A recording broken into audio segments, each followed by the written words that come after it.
Well, welcome back, everyone. Well, as many of you know, and if you don't know, you're about to find out, Saratoga is home to arguably the finest children's museum ever.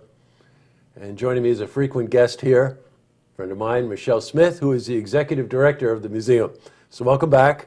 Hi, how are you? I'm fine, thanks. Good. Now, weren't you just here? I was.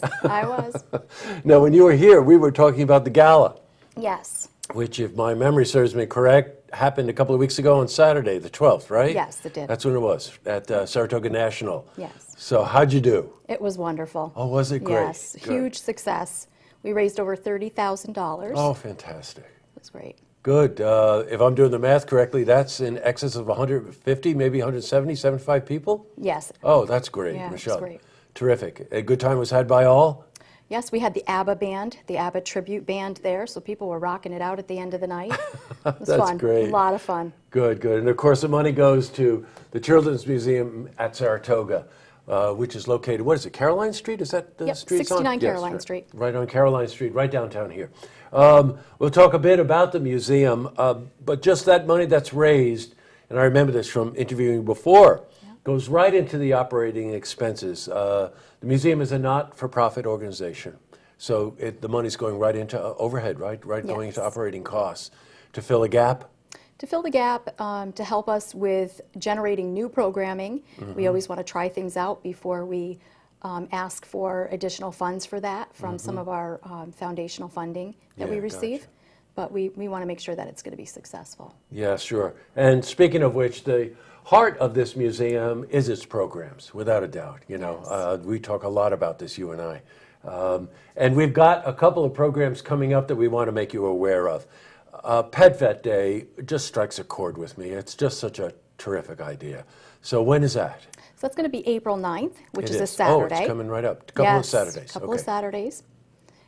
It's going to be a full day event, and we have a lot of things going on. We're partnering with Dr. Joy Lucas, who's local, and also with one of our local preschools, Katrina Trask. They'll be coming in and doing some art activities and crafts and story time for children. And it's a day that also is our opportunity to give back to another nonprofit that's very near and dear to us, which is the Adirondack Save a Stray. Right. So what happens is when families come in, if they bring in a donation, they'll receive $8 off their admission or at one admission free for the day. Got you. Now, you're asking them to bring in something related to pet Yes. supplies. It could be cat litter, it could be cat food, dog food, Yep. cleaning supplies, Cleaning maintenance supplies, yes. anything. So bring in a supply for pets, and it's reflected in the admission. Yeah, if they have a cat carrier that they can donate Right. or a dog carrier, I'm sure the Adirondack Save a Stray would be eternally grateful. Yeah, it's a wonderful organization. It is. Now, what kind of activities that day at the museum? So Dr. Joy Lucas is bringing in her pet hedgehog. I know. It's not, There you go. That's going to be fun. I mean, what kid That's good. has had the opportunity to be up close and personal with a hedgehog? Yes, right. Well, Not if they too come many. on Saturday, they will. Great. So we're looking forward to that. She's also bringing in one of her puppies and a parrot. And then Adirondack Save a Stray, so that's going to happen between 10 and 12. Adirondack Save a Stray between 12:30 and about 3:30. They'll bring in about between 4 and 6 puppies, and we call it a puppy play date. Oh, that's so people wonderful. can come in, and it'll be in our art room, and the puppies will be free roaming. So people can sit on the floor and play with them, get to know them. If they're in the market for a pet, that's an opportunity. If they're not, that's okay. Just come in and familiarize yourself. Let your children get on the floor and play with them. And it's great for the puppies. They need the socialization. And I think it's really good for kids as well to have the opportunity to be close and understand the compassion with the animals and the gentleness that needs. We have delved into this topic any number of times, and those of you who have pets and have children, it's just wonderful to watch that relationship grow. And it does a lot. It helps their child's self-confidence, self-esteem, but they also learn things about their own strength and their ability to communicate, and the pets communicate back to them. I think, I was fortunate when I was very young. My parents got us a puppy, and my whole life I've always had pets. Yeah, me too. And it's just that you build that relationship early on. Yeah. So I really applaud you. Thanks. Moving down, there's two that I want to talk about. One is, you've done it for years, the big truck event. But in between Pet Vet and Big Truck, you've got the Princess Ball. It's called the Fairy Tale Ball. Oh my goodness. Princess is included, of course. Yes, of course. And we're basically going to transform the museum to help children to go through and experience each fairy tale. Oh my God, so... We've invited some princesses. You have. Would Ariel be included in this by any chance? She has been invited. She has. How about one of the venerable Snow White?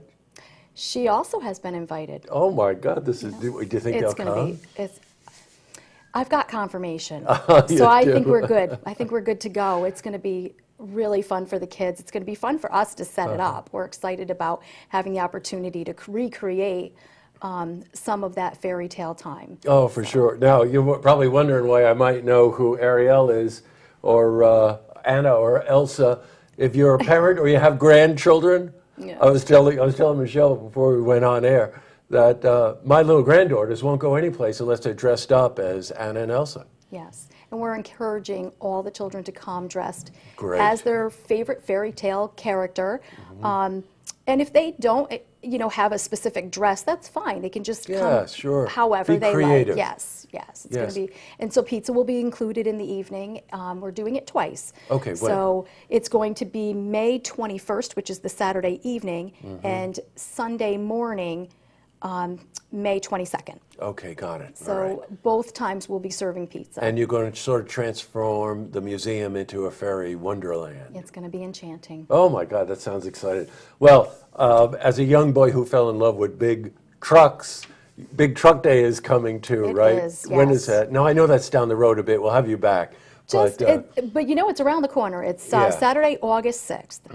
And it's at Maple Avenue Middle School, same place we always do it, Great. from 10 to 2.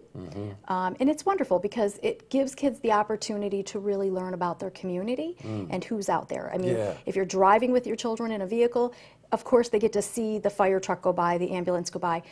Unless you go to the firehouse, they probably won't have that opportunity to see it up close and personal or talk to some of the firemen and the heroes of our local community.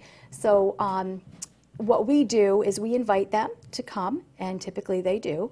And so we will have these huge vehicles there.